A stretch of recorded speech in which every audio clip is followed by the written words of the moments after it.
중국 수출이 공식화됨에 따라 그동안 거의 전량을 일본 수출에 의존해온 파프리카 수출은 지역 다변화를 통해 새로운 전기를 맞게 됐습니다.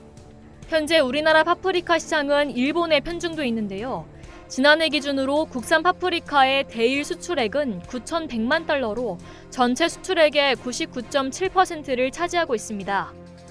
농림축산식품부는 지난 4일 전북 김제에서 차관, 국회의원 등 관계자들이 대거 참석한 가운데 국산 파프리카 대중고 수출을 기념하는 선적식 행사를 가졌습니다.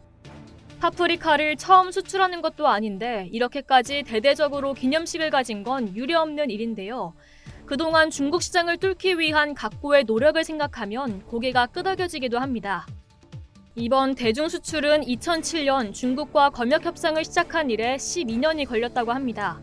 게다가 양국 간 검역 요건 양해각서를 체결하는 등 수출 협상이 급물살을 탔지만 코로나19로 인해 중국 측 검역관이 국내 검역을 하지 못하면서 큰 어려움을 겪었습니다.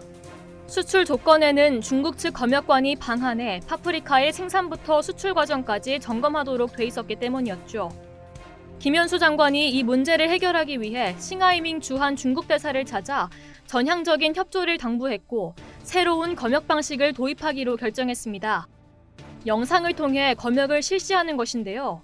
이는 국내에서는 처음으로 실시하는 비대면 방식의 현지 검역으로 파프리카 수출 검역 전 과정을 영상으로 실시간 보여주면서 중국 측 질의에 답변하는 방식으로 진행됐습니다.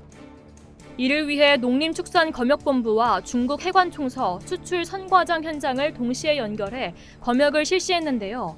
직접 방문이 어려워지자 코로나 시대의 어려움을 극복할 만한 새로운 방법을 찾아낸 것이죠. 이번 수출을 시작으로 매주 1, 2톤 정도를 BHG, CT, 춘보 등 중국 내 최고급 대형 유통 매장에 공급할 계획입니다. 이처럼 우리가 파프리카를 중국에도 수출할 수 있게 된 것에는 중국인들의 인식 변화도 한몫을 했는데요. 그동안 중국에서 생산된 파프리카의 품질이 좋지 않고 주로 예쁜 색상을 내는 볶음 요리용으로 소비가 되어 수요가 많지 않았습니다. 그러나 최근 중국 SNS에 과일처럼 파프리카를 섭취하는 한국 소비자라는 콘텐츠가 많이 공유되며 파프리카 생식이 주목을 받았고 비타민 결핍으로 인한 문제가 대두되는 중국에서 파프리카에 대한 관심이 늘어난 것이죠. 앞으로 수출되는 한국산 파프리카는 중국에서 고품질 이미지를 구축할 것으로 기대되고 있는데요.